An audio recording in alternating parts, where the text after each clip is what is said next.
नमस्कार प्यारे बच्चों, आज आप लोगों के लिए इलेक्ट्रोस्टैट स्थिर वैद्युतिकी का तीसरा लेक्चर अपलोड किया जा रहा है। पहले लेक्चर में हम लोग केवल कूलाम के नियम को पढ़ चुके हैं। दूसरे में कुछ न्यूमेरिकल प्रॉब्लम देखे हैं। आज तीसरे में एक दो और न्यूमेरिकल प्रॉब्लम, जिससे बोर्ड लेवल के क्वेश्चन भी आपके मिस न करें, हर तरह का प्रॉब्लम क्लियर हो जाए। तो उसके लिए दो टूल्स बता रहे हैं आपको, और इसके बाद इसका अगला जो थियोरेटिकल पोर्शन है उसको स्टडी किया जाएगा।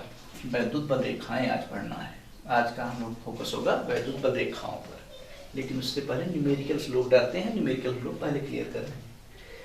एक टूल्स हम लिख दिए हैं, किसी पॉइंट पर मल्टीपल चार्जेस एक्शन करें। किसी पॉइंट पर कोई चार्ज रखा गया हो और उस पर कई चार्ज अपना एक्शन करें, तो उसकी वजह से जो नेट फोर्स होगा उस पॉइंट पर, उस सभी फोर्सेस का वेक्टर सम होगा। वेक्टर सम सदिश योग के बराबर होगा। ये vector F equal to vector F1 plus vector F2 plus vector F3 so on. इसी तरह से और भी हैं, जुड़ जाएंगे।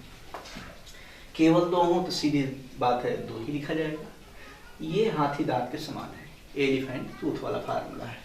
इससे हम लोगों का आंसर नहीं आएगा, केवल मन में संतुष्टि होगी, हाँ भाई ऐसे लिखा जा सकता है।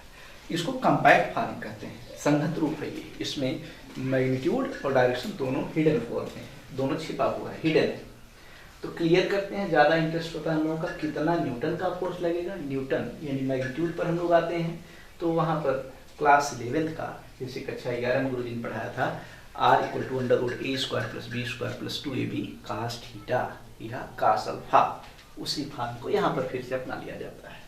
दो फोर्स हैं तो वही समांतर चतुर्भुज वाला formula, law parallelogram of vectors, वही लगा दिया। अच्छा, इससे भी थोड़ा फास्ट क्विक मोड में आप सोल्यूशन पा जाएंगे अगर एक यहाँ पर थोड़ी सुविधा दी गई हो, दोनों फोर्स के परिमाण बराबर हों। तो रिजल्टेंट फोर्स तब क्या लगाना है, तब रूट से मुक्ति मिल जाएगी, जल्दी से आप रिजल्ट तक आ जाएंगे। एक को डब्ल्यू आइए, एंगल को अधि आइए, 2f1 cos थीटा बाई 2। अच्छा, कोई कह दे 2f2 क्यों नहीं लिखा, आप f2 ही लिख सकते हैं, 2f2 cos थीटा बाई 2। सही है, क्योंकि यहाँ पर शर्त हम लोग पहले लगा चुके हैं, दोनों फोर्स इक्वल है। लीजिए, इतना आप नोट करें, हम दूसरा टूल्स लिख रहे हैं आपके लिए। देखिए, दूसरा टूल्स बता रहे हैं आपको। अच्छे सवाल इस पर देखे गए हैं, बोर्ड में 2-3 बार आ चुके हैं। तो 2-4 हैं, दोनों को टच करा करके फिर से वहीं अपने ही प्लेस पर रख दिया जाता है, तब उसके बीच में फोर्स क्या होगा। जबकि इनिशियल कंडीशन में, प्रारंभिक दौर में, जो फोर्स का मैग्नीट्यूड था कैपिटल F था, तो F के फार्म में ही आंसर लाना था। पहले ये 2 चार्ज हैं, इस दोनों पर चार्ज की वैल्यू दिया जाएगा, Q1 है और ये Q2 है। इनके बीच कुछ गैपिंग है, और इस समय जो फोर्स लग रहा है उसका नाम कैपिटल F से लिखा गया। अब क्या किया गया, दोनों को टच करा करके फिर से वहीं रख दिया गया। अब नए फोर्स की वैल्यू बताना है in the form of F। जो पुराना फोर्स F था उसके फॉर्म में कितना गुना हो गया, आधा, तिहाई, चौथाई, 2 गुना, 5 गुना, ये कैलकुलेट करने के लिए आता है। तो इसके लिए आसान सी टेक्निक है, कंजर्वेशन ऑफ चार्ज, आवेश का संरक्षण। होता क्या है, दोनों को जैसे ही टच कराएंगे टोटल चार्ज संयोजित हो जाता है, स्पर्श करने पर जुड़ जाएगा। लेकिन जैसे विभक्त होंगे, अलग होंगे, फिर से एग्जैक्ट हाफ, जस्ट हाफ, आधा आधा बढ़ जाता है, जोड़ करके आधा, Q1 plus Q2 by 2, Q1 plus Q2 by 2। हमने फिगर में देख लीजिए, Q लिखा है, फिर बाद में समझा भी दिया है। मोटी मोटी बात, एक पर 2 कूलाम है, एक पर 2 कूलाम है और दूसरे पर 8 कूलाम है, 8 कूलाम। तो दोनों को कनेक्ट किया गया, और कनेक्ट करके फिर से अलग किया जाए तो क्या होगा, इस पर कितना होगा 5 कूलाम, इस पर कितना होगा 5 कूलाम। देख लीजिए, 8 और 2 10 हुआ, फिर आधा करना है 5-5 का, बात समझ में आ गई। अच्छा, बाय द वे, -2 कूलाम और 8 कूलाम, तब कितना होगा, तो दोनों जुड़ जाएंगे, लेकिन चिन्ह के साथ। अलजेब्रा का महत्व है, साइन ध्यान दे करके देखना है यहाँ पर। देखिए, तो ये तो 6 हो गया, लेकिन अधियाना भी है 3 कूलाम, 6 हो गया, अधियाना है 3, माने सेम अमाउंट किया जाता है। तो चलिए ठीक। अच्छा, कुछ नई बात जरा सीखने का मौका मिल रहा है। यहाँ पर नेगेटिव चार्ज है, ये पॉजिटिव चार्ज है। इस समय कूलाम्बिक फोर्स, कूलाम के अकॉर्डिंग कैसा बल लगेगा, आकर्षण या प्रतिकर्षण। तो अनलाइक चार्जेज हैं, विपरीत तरह के चार्ज हैं, तो आकर्षण होगा, दोनों में खिंचाव होगा, एक दूसरे से मिलने की टेंडेंसी होगी। अच्छा, लेकिन टच करा के फिर से वहीं पर रखने पर तब तो 3 कूलाम का हो गया, वो भी पॉजिटिव में हुआ है। अब इस समय कैसा फोर्स होगा, जो भी होगा सेम नेचर का, स्वभाव का सेम हो गया, इसलिए जो फोर्स लगेगा प्रतिकर्षण का होगा। ठीक है, ये मोटी बात समझ में आ गई। टच कराने पर चार्ज का मैग्नीट्यूड भी बदलता है, और कभी कभार टेंडेंसी, जो फोर्स की टेंडेंसी है आकर्षण और प्रतिकर्षण वाली, वो भी बदल सकती है। फिलहाल इतना आप नोट करें, इस पर सवाल देखना है। देखिए ये क्वेश्चन है, समबाहु त्रिभुज, इक्विलैटरल ट्रायंगल है, इसकी हर एक भुजा ए है, ए एक जगह मार्क किया गया, ये भी ए होगा, ये भी स्मॉल ए होगा, और तीनों पर इक्वल अमाउंट के चार्ज क्यू क्यू क्यू रखे गए हैं। किसी एक पर छूट है, चाहे यहाँ यहाँ यहाँ, किसी एक कॉर्नर पर, किसी एक कोने पर आपको नेट फोर्स एस्टिमेट करना है। अच्छा, जैसे इसी पर देखा जाए, इस पर अपना असर कितने लोग डालेंगे, ये भी अपना अधिकार जमाएगा, इसको दूर भगाएगा, ये भी अपना अधिकार इफेक्ट डालेगा, इसको भी दूर भगाएगा। अब एक फोर्स इस तरफ और एक फोर्स इस तरफ, अब इन दोनों का मैग्नीट्यूड आपको निकालना है। तो फिगर बना लीजिए, ये सवाल हमने लिखा है, ये अंग्रेजी में बोल दे रहे हैं, according as figure calculate net force acting on any one of the vertices of the equilateral triangle having each side small a। ये सवाल है, ए साइड का इक्विलेटरल ट्रायंगल है, किसी कॉर्नर पर आपको नेट फोर्स एस्टिमेट करना है। सॉल्यूशन यहाँ दिखा रहे हैं, इसको नोट करें, फिर सॉल्यूशन पे आते हैं।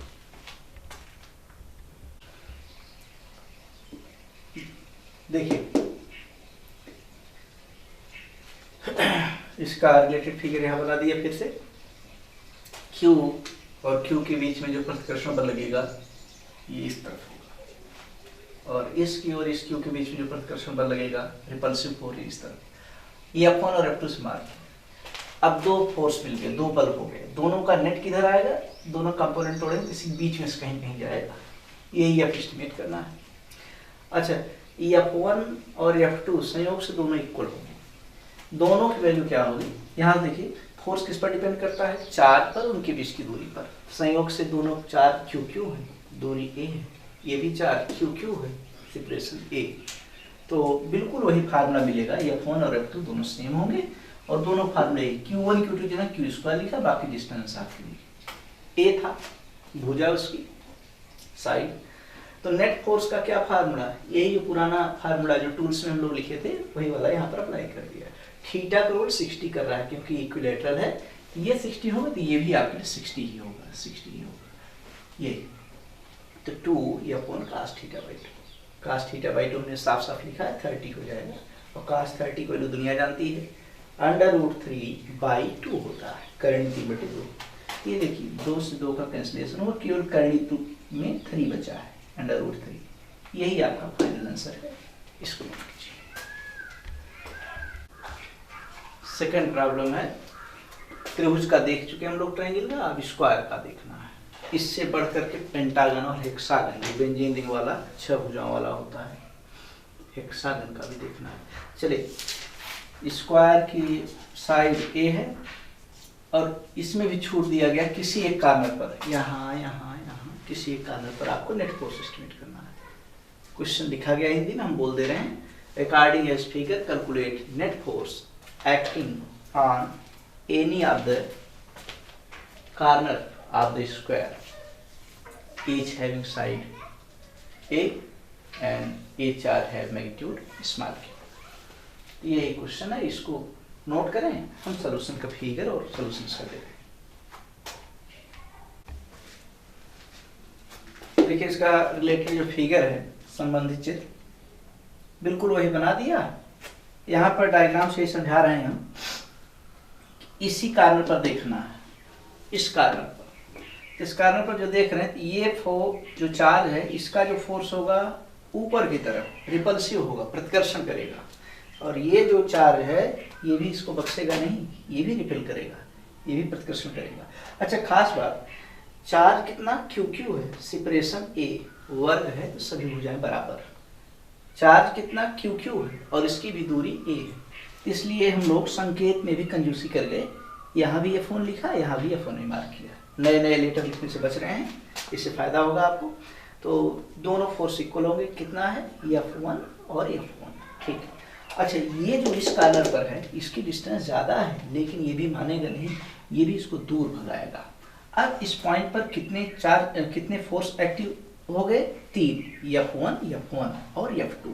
इसका जो नेट रिजल्टेंट जो होगा, जो नेट फोर्स होगा वो इसी F2 के ही डायरेक्शन में होगा, लेकिन कितना, F2 के डायरेक्शन में होगा तो F2 पूरा कंट्रीब्यूशन करेगा, पूरा सहयोग, और F1 का एंगल्स लगा हुआ कंपोनेंट, अच्छा ये एंगल कितना होगा 45, ये वाला एंगल 45, तो एंगल्स लगा कंपोनेंट कास होता है, ये F1 cos 45, इधर से भी F1 cos 45, तो 2 बार हुआ है, इसलिए 2F1 cos 45। या आप पुरानी टेक्निक जो टूल्स में हमने नोट कराया वहां से देखना चाहें तो F1 और F2 के बीच में एंगल कितना 90 है। फार्मूला क्या था, 2F1 cos एंगल का हाफ θ/2, तो एंगल हाफ 90/2 करें 45, सही लिखा गया, विश्वास करिए। इससे आपका जो सोल्यूशन है, इतना बड़ा सवाल भारी भरकम, और इसका सोल्यूशन मात्र 3 लाइन में आया है, गौर से देखिए। F2 किसके किसके बीच, कार्नर पर जो चार्ज है उनके बीच का फोर्स 1/4 पाई एप्सिलॉन नॉट की कूलम्ब्स लॉ बोल रहे हैं, 1/4 पाई एप्सिलॉन नॉट की Q1 Q2 दोनों ही Q थे, लीजिए Q² कर दिया, यहाँ Q² हमने लिखा है, बाई डिस्टेंस। अब भाई आप लोग कक्षा में पास हैं, पाइथागोरस थ्योरम आता है, आपको कर्ण निकालना है, दोनों का अंडर रूट में स्क्वायरिंग एडिंग वर्क करके जोड़ लिया, करनी ये सब कारनामा करना है। a√2 है, लेकिन हम लोगों को दूरी की स्क्वायर चाहिए था, a√2 था तो a² हुआ और √2 का केवल 2 हो गया, सही है। आगे प्लस साइन क्या आ गया, 2F1 किसके बीच, साइड पे, चाहे यहाँ से निकालिए चाहे यहाँ से कहीं एक जगह निकालिए, तो Q1 Q2 करेंगे तो Q² बाई डिस्टेंस स्क्वायर, लीजिए हमसे भूल हो रही थी, Q² और बाई E²। ये अब cos 45 मान 1/√2 लिखा, 1/√2 होता है, ये सब प्रोडक्ट की फॉर्म में है। यही पूरा आंसर हो गया, इसको कॉम्पैक्ट फॉर्म में अच्छा लगे, मैक्सिमम पॉसिबल टर्म, जितने ज़्यादा चीज़ें कॉमन हो सबको बाहर बैठा लिया, 1/4 पाई एप्सिलॉन नॉट के बाहर है, यहाँ Q² a², यहाँ भी Q² a², लीजिए तो बचा कितना, यहाँ केवल नीचे 2 बचा है, 1/2, यहाँ कितना, अच्छा इस √2 में, सॉरी इस 2 में 2 बार √2 समाया हुआ है, एक √2 का कैंसिलेशन करा दिया मन ही मन, ऊपर एक √2 बचा हुआ, तो है √2 यहाँ दिया, ये आपका फाइनल आंसर है। नोट करिए, बड़े सवाल का सिंपल सा जवाब है। देखिए बड़ा ही चुनिंदा सवाल है ये, तीसरा प्रॉब्लम आपके लिए, बोर्ड पर इस पर कई बार आए हैं, बोर्ड में कई बार इस टाइप का आ चुका है, इसलिए इस पर ट्रिपल स्टार मार्क लगाया, 3 सितारा लगाया है, इंपॉर्टेंट है, अच्छा सवाल। अच्छा इसमें करना क्या है कि 2 चार्ज हैं, इनके मैग्नीट्यूड दिए हैं 2Q और 6Q, इनके बीच की गैपिंग R है, और इस समय जो फोर्स एक्टिवेट है वो F है, ऐसा सवाल लिखा दिया है, हम आपको बता दे रहे हैं। करना यह है कि दोनों पर टच कराइए, फिर सुप्ती सेपरेशन को वहीं रख दीजिए, यथावत पूर्व स्थिति में रख दीजिए, तब कितना फोर्स लगेगा, उस नए फोर्स की वैल्यू एस्टिमेट करनी है in the form of initial force, F के फॉर्म में, है ना। तो देखिए इसका सोल्यूशन हम आपको दिखाने चल रहे हैं, यहाँ पर वही कंजर्वेशन ऑफ चार्ज लगेगा, कंजर्वेशन ऑफ, देखिए उसी का सोल्यूशन चल रहा है। टच कराने से पहले क्या कंडीशन थी उसको एक बार लिख लिया, वो जो मेन फिगर क्वेश्चन का है उसी के लिए यहाँ पर हमने लिख दिया फार्मूला, वही पुराना Coulomb's law, Q1 Q2 R² वाला। इतना इलेक्ट्रोस्टैट के गणेश जी हैं, इसलिए इसको बोलने में थोड़ा संकोच लग रहा है, बार बार नहीं बोल रहे हैं, 1/4 पाई एप्सिलॉन नॉट के 1/4 पाई एप्सिलॉन नॉट के बार बार आता है। चलिए Q1 Q2 2Q था और यहाँ 6 बाई सेपरेशन के स्क्वायर, 6 दूना 12 होगा। ये जो सॉल्व करने का है इसको फर्स्ट इक्वेशन बोल देंगे।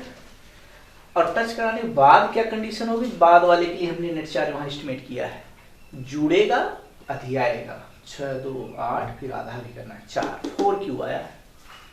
तो 4Q दोनों पर हो गया स्पर्श कराने के बाद। अब फिर से वही कूलाम्स वाला लिख दिया, ये आपके लिए फोर्स फार्मूला आ गया। तो केवल एफ डैश में हम लोगों को इंटरेस्ट था, तो 2 में 1 से भाग कर दिया, इक्वेशन 2 को ऊपर रखा, 1 को नीचे, और डिवीजन करने पर यही आ गया 16/12, फोर्स कैंसिल करा दिया, 4/3 आ गया। इसको आप नोट कर लें, यही नोट करना था।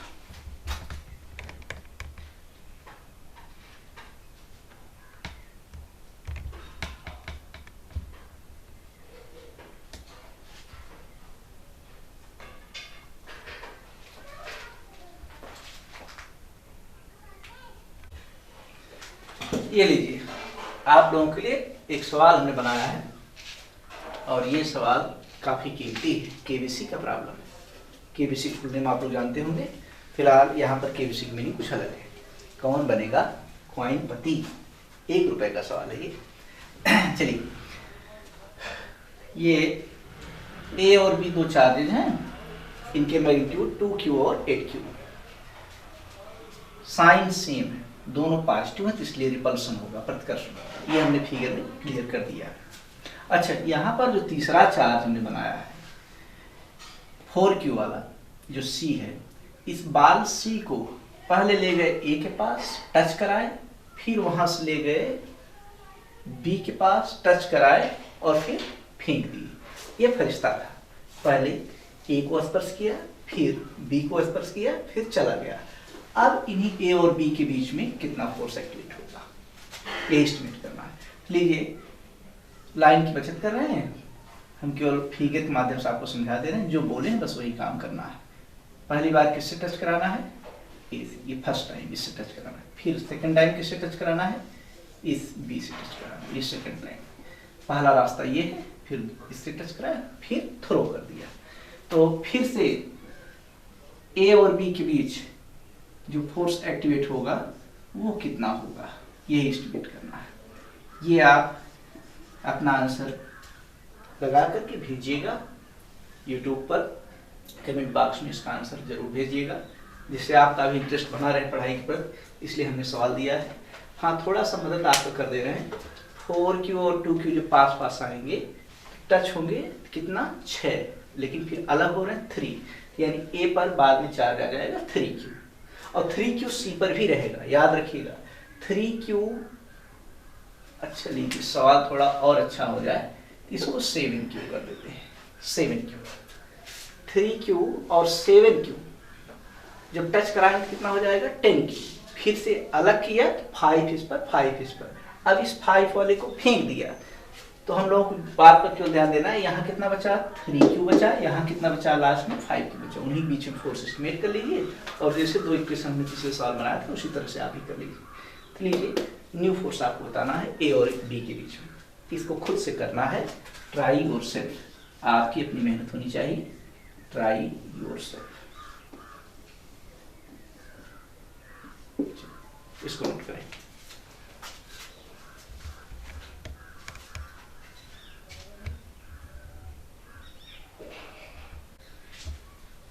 लीजिए, ये थियरेटिकल पोर्शन में पढ़ लिया जाए कुछ। वैद्युत क्षेत्र, इलेक्ट्रिक फील्ड क्या है, जैसे सबका अपना अपना क्षेत्र होता है, जहाँ पर उसका वर्चस्व होता है, जहाँ पर उसको लोग जानते हैं, कोई लीडर है, कोई नेता, तो उसको जानने वाले काफ़ी दूर तक होते हैं, उसका एक अपना रेंज होता है, एरिया। उसी तरह से हम लोग यहाँ पढ़ने के लिए उतरे हैं वैद्युत क्षेत्र, इलेक्ट्रिक फील्ड। तो इलेक्ट्रिक फील्ड क्या है, कोई पर्टिकुलर एक छोटा सा चार्ज है, चाहे ग्रुप ऑफ चार्ज, चाहे बहुत सी आवेशों का समूह, तो उसके चारों तरफ का ऐसा क्षेत्र होता है जहाँ तक अन्य आवेश उसके अट्रैक्शन और रिपल्सन का एक्सपीरियंस कर सकते हैं, उसके आकर्षण अथवा प्रतिकर्षण बल का अनुभव कर सकते हैं। तो लीजिए, डेफिनेशन हम बोल दे रहे हैं, वही रिटन मैटर आपके सामने भी हाईलाइट किया जाएगा, पहले सुन लीजिए, फिर रिटन मैटर एक साथ हाईलाइट किया जाएगा। Field around a charge, field around a charge are group of charges up to which its electrical effect can be observed known as electric field। देहाती में किसी आवेश अथवा आवेश समुदाय के चारों तरफ का वह क्षेत्र जहां तक उसके वैद्युत प्रभाव का अध्ययन किया जा सकता है वैद्युत क्षेत्र कहलाता है। वैद्युत प्रभाव में क्या क्या आते हैं? वैद्युत बल है, वैद्युत क्षेत्र की तीव्रता है, वैद्युत विभव। अब हम आपको रिटन मैटर एक साथ हाईलाइट करेंगे। लिखने का हमें मौका दीजिए। लिखने के लिए ये देखिए जो हमने बोला था बिल्कुल वही चीजें रिटन मैटर में दिखाया गया है, जिससे आपको दिक्कत ना हो, कोई स्पेलिंग मिस्टेक ना हो, आप सिस्टमेटिक नोट कर लें।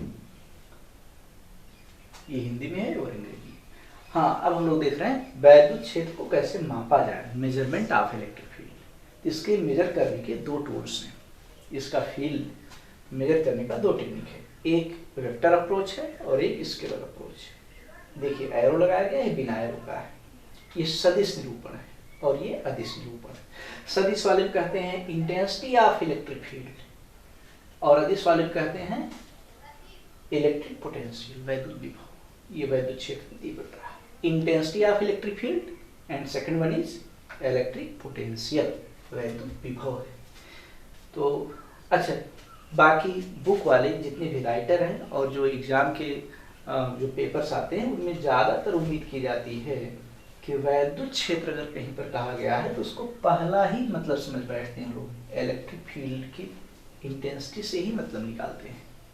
Unless or otherwise declared, we take electric field means electric field intensity। अगर सेंटेंस में वाक्य में क्लियरिटी न हो, स्पष्टता न हो, तो वैद्युत क्षेत्र को हम लोग केवल तीव्रता से ही प्रदर्शित करते हैं। जैसे कक्षा 10 में लोग पढ़े थे फोकस, दर्पण का फोकस और साथ ही साथ लेंस का फोकस। तो लेंस में दो फोकस होते थे, लेकिन जल्दबाजी में आप पूछा जाए दर्पण लेंस का फोकस क्या है, तो हम लोग कहते थे समांतर किरणें आए और प्रिंसिपल एक्सिस मुख्य अक्ष को जहाँ काटते हैं वही फोकस होता था।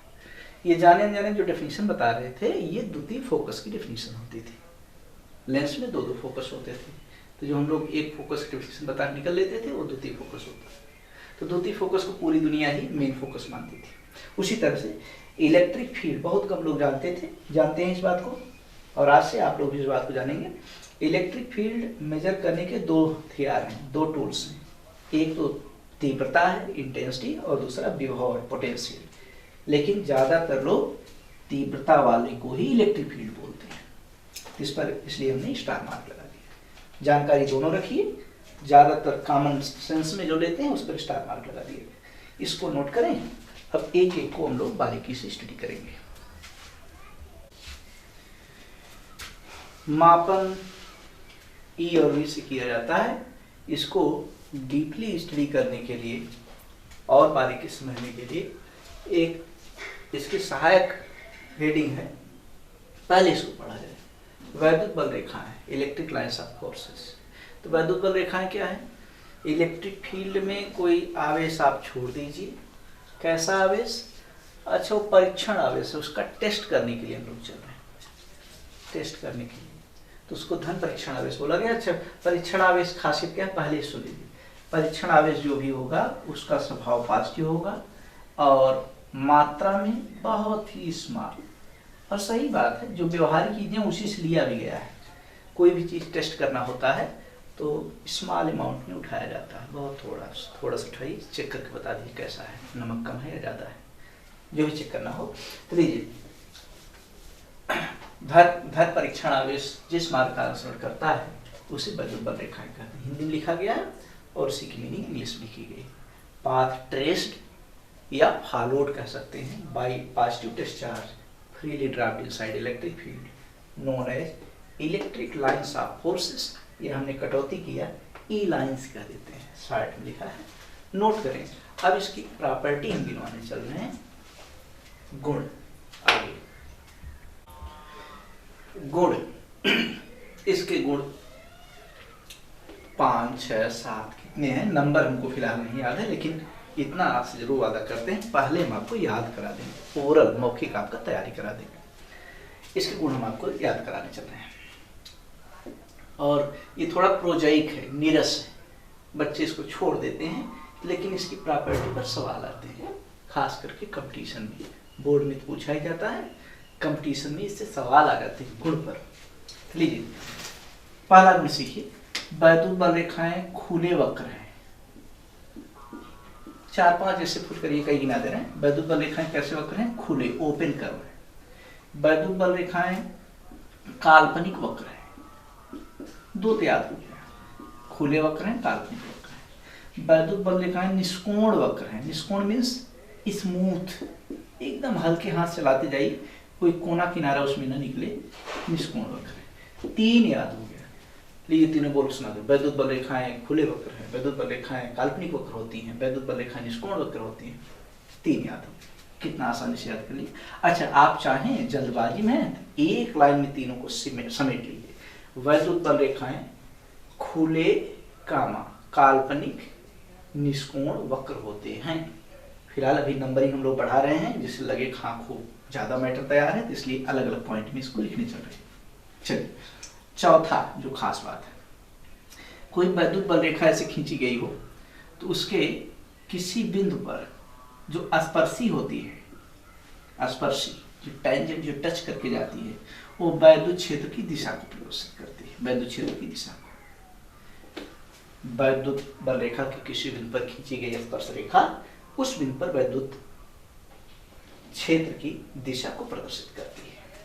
5वां, एकांक क्षेत्रफल, कोई एरिया हो जिसकी वैल्यू कितनी हो 1 मीटर स्क्वायर, उससे जितनी भी वैद्युत बल रेखाएं गुजरे, जितनी भी वैद्युत बल रेखाएं गुजरती हैं, वो टोटल गिन लीजिए, वही वैद्युत क्षेत्र का परिमाण होता है। लीजिए कितना इंपॉर्टेंट था चौथा और पांचवा।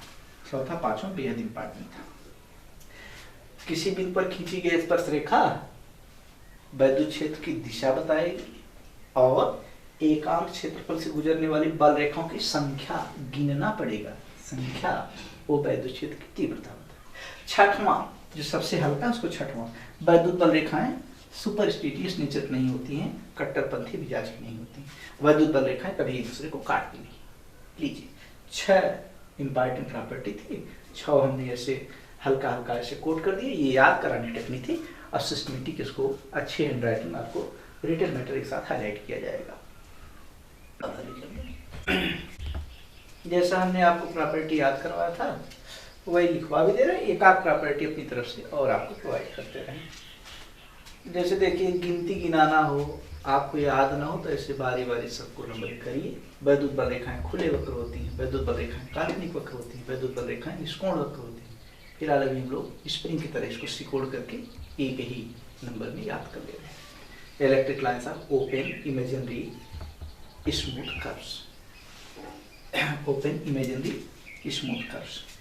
दूसरा है ये कभी एक दूसरे को काटती हैं, electric lines never intersect to each other. तीसरा है कि जहाँ से निकलती हैं और जहाँ पे एंट्री करती हैं दोनों उसके साथ 90 ऐसे सलूट करते हुए 90 डिग्री बनाते हुए निकलती हैं। अंग्रेजी में भी दिया गया है। चौथा इम्पॉर्टेंट है कि वैद्युत बल रेखा के किसी बिंदु पर स्पर्श रेखा खींची जाए, टेंजेंट ड्रा किया जाए। स्पर्श रेखा में स्पर्श करके चली जाए, इसको पीछे से बढ़ाएं तो बस इसी पॉइंट पर इसके इंटरसेक्शन है, दो जगह दो बिंदु पर न काटें। तो वैद्युत बल रेखा कि किसी बिंदु पर जो स्पर्श रेखा खींची जाती है वैद्युत क्षेत्र की दिशा प्रदर्शित करती है। वैद्युत क्षेत्र सदिश राशि है, दिशा और परिमाण दोनों होता है। दिशा की जिम्मेदारी कौन लिया? स्पर्श रेखा। परिमाण बाकी उसको 5वें में हम दिखा देंगे। इतना आप नोट करें, हम 5वां लिखाएंगे।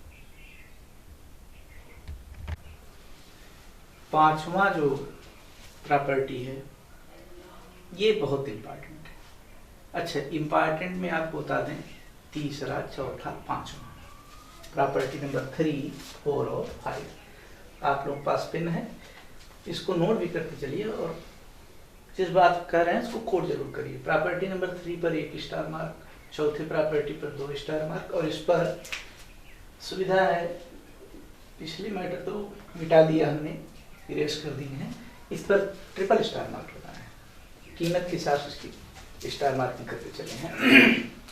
यही है कि number of electric lines passing through unit area placed inside electric field क्या प्रस्तुत करता है, इलेक्ट्रिक फील्ड का magnitude, represents magnitude of electric field. वही हिंदी में भी लिखा गया है।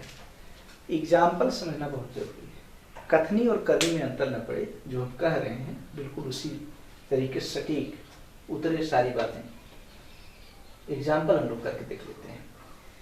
एरिया 1 हो तो जितनी लाइनें हैं गिन लीजिए, बस केवल आंख की मजबूती चाहिए। 1 2 3 लिख दिया, इक्वल टू 3। अभी यूनिट लिखी है मात्रक। मात्रक इसका वैसे न्यूटन कूलाम होता है, आगे सीखा जाएगा, अभी जानकारी नहीं थी, केवल यूनिट लिख के छोड़ देते हैं। 3 मात्रक होगा। दूसरे देखिए, एरिया 2 मीटर स्क्वायर हो गया और लाइनें बस 3 ही हैं। अब कितना होगा इलेक्ट्रिक फील्ड की इंटेंसिटी, तो लिखा गया है एकांक क्षेत्रफल से, एकांक क्षेत्रफल, हाँ एकांक क्षेत्रफल से यूनिट एरिया की बात कहा गया है। यूनिट मतलब 1, तो 2 एरिया से 3 लाइन है, एक एरिया से 1.5 लाइन होगी, 1.5 लाइन बोले तो 3/2 1.5, यही हो गया इलेक्ट्रिक फील्ड इंटेंसिटी का मैग्नीट्यूड। यहाँ देखिए 3 एरिया है, 3 लाइनें हैं, टोटल अब कितना होगा, तो 3 एरिया से 3 लाइन, 1 एरिया से 1 लाइन, वही हो गया। यानी करना क्या है, एग्जाम्पल देखते देखते हम लोग आँख खुल गई, समझ गए सारी बात। लाइन गिनिए, एरिया से भाग दीजिए, 3 लाइन 3/1, हाँ सही, 3/2 करेक्ट, 3 और बाई 3 1, ये भी सही है, इसको नोट करिए आप।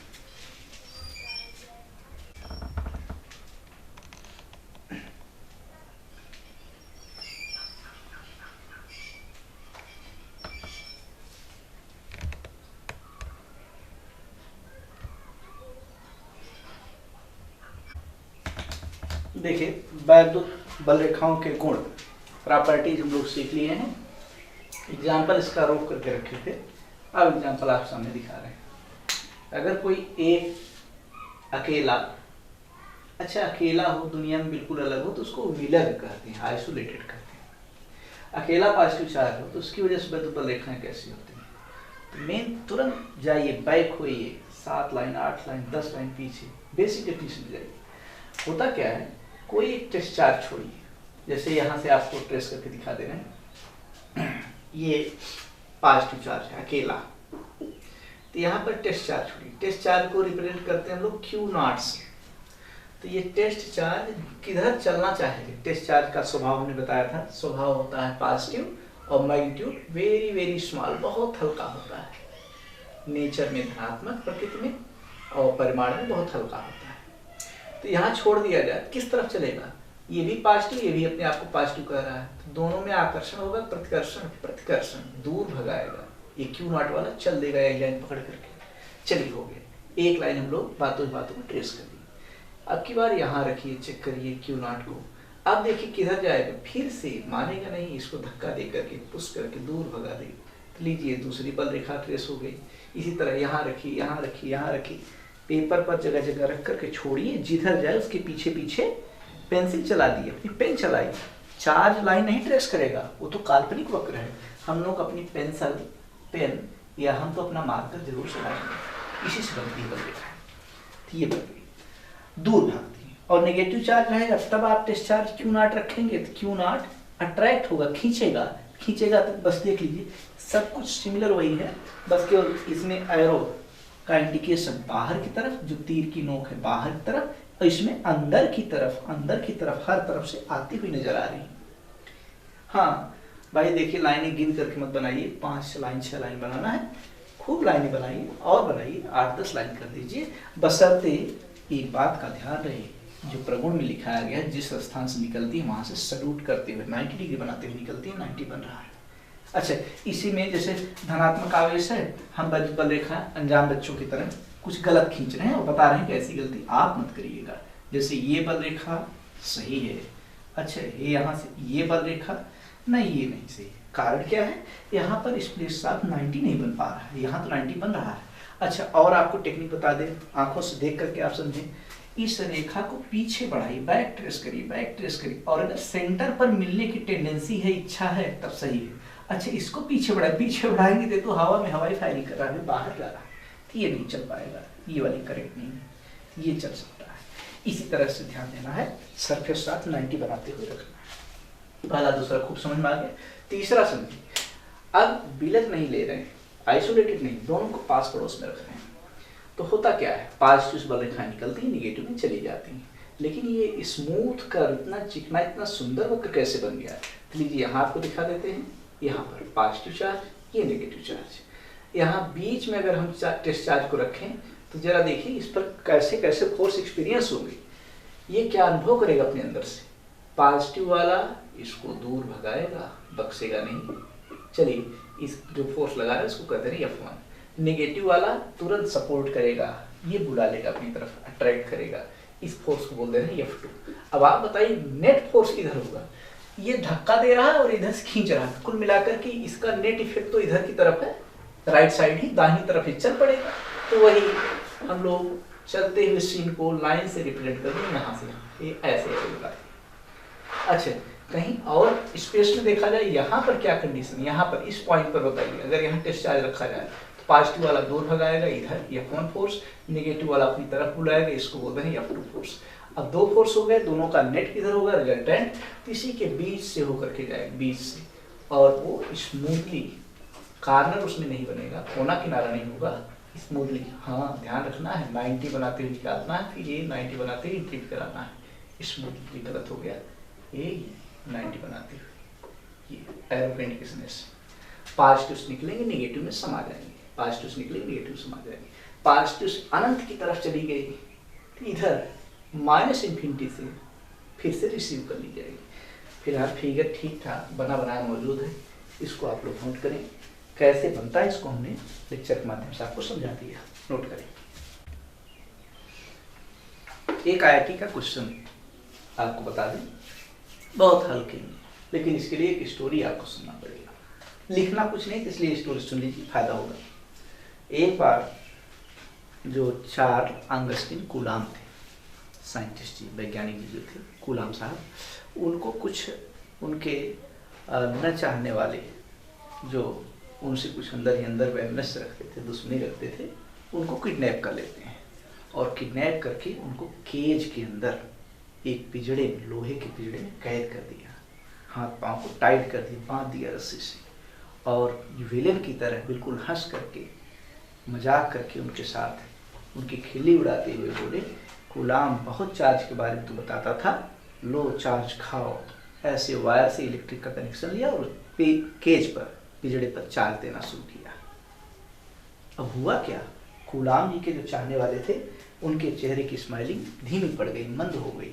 वो सोचने लगे कूलाम जी अब बड़े ही परेशानी में है, उनको इलेक्ट्रिक का शॉक दिया जा रहा था। लेकिन होता क्या है, कूलाम की चेहरे की स्माइलिंग बिल्कुल मेंटेन रही, बरकरार रही, क्योंकि उसके पीछे रहस्य है, जाको राखे साइयां मार सके ना कोई। ये कॉन्सेप्ट बिल्कुल सरासर गलत है। यहाँ पर फिजिक्स का कॉन्सेप्ट है, कोई कंडक्टर हो, कोई चालक हो, कंडक्टर, वो मेटालिक शील्डिंग का काम करता है, वो परिरक्षक की तरह आपकी सुरक्षा करता है, ये कॉन्सेप्ट है। कोई यहाँ पर स्पिरिचुअल हम आपको सेंटेंस नहीं दे रहे हैं, कोई दैवी वो निदान नहीं है इसका, ये फिजिक्स की देन है कि कंडक्टर के अंदर इलेक्ट्रिक फील्ड नहीं होता है, किसी भी तरह के इलेक्ट्रिक का असर नहीं पड़ता है, तो इलेक्ट्रिक फील्ड का इफेक्ट नहीं होता, यानी इलेक्ट्रिक लाइन ऑफ फोर्स हम लोग नहीं शो करेंगे। ये हम लोग इस कहानी के माध्यम से जानेंगे। जहाँ कहीं चालक होगा, चालक मतलब लोहा है, तांबा है, चांदी है, सोना है, जिसमें इलेक्ट्रिक फ्लो कर सके। तो इसमें से पहचाना है कौन सी इलेक्ट्रिक लाइन सही है। तो लीजिए, कहानी से दो लाइनें सरासर गलत लग रही हैं, पहली और तीसरी बिल्कुल नहीं होंगी, क्योंकि चालक के अंदर इलेक्ट्रिक लाइंस को शो किया गया है। ठीक, बचे दो ऑप्शन, 50% एक साथ हम लोग कटौती कर लिए, दो ऑप्शन और बच रहे हैं। दूसरे और चौथे में कौन सही है? यहाँ पर अंदर नहीं शो किया, संभावना है सही होने की, यहाँ भी अंदर नहीं शो किया गया, संभावना है इसकी सही होने की। अब इन दोनों में से एक ऑप्शन केवल चूज करना है, केवल सिंगल ऑप्शन करेक्ट है। तो इसके लिए प्रॉपर्टी पर बैक होते हैं कि वैद्युत बल रेखाएं अपना हर काम छोड़ करके जाना है यहाँ, तो यहाँ तो जाएंगी ही, साथ ही साथ इस दरबार से होकर गुजर रही थी, यहाँ पर सलूट करके ऐसे नमस्कार करके पेंट होकर के तब जाएंगी यहाँ से। ये इनकी टेंडेंसी होती है, यानी 90 फ्रेम करते हुए, 90 बनाते हुए। ये तो लीजिए प्रॉपर्टी को ध्यान में रखते हुए, तो ये 90 नहीं बना रही सर्कस साथ, ये बना रही है, और 90 सचमुच बनाकर हाईलाइट किया गया है। कौन सी लाइन करेक्ट है? चौथा, ऑप्शन नंबर 4। अच्छा, ऑप्शन पे बच्चों को थोड़ा सा कंफ्यूजन होता है कि टिक मार वाला ऑप्शन है, ऐसे टिक लगा देना, ऐसा नहीं लिखते हैं। उसमें ऑप्शन दिया जाएगा, बबल है, उसको पूरा तरीके से काला करना होता है। लीजिए इसका आंसर ये चौथा है, चौथा आंसर नंबर डी, ये सही।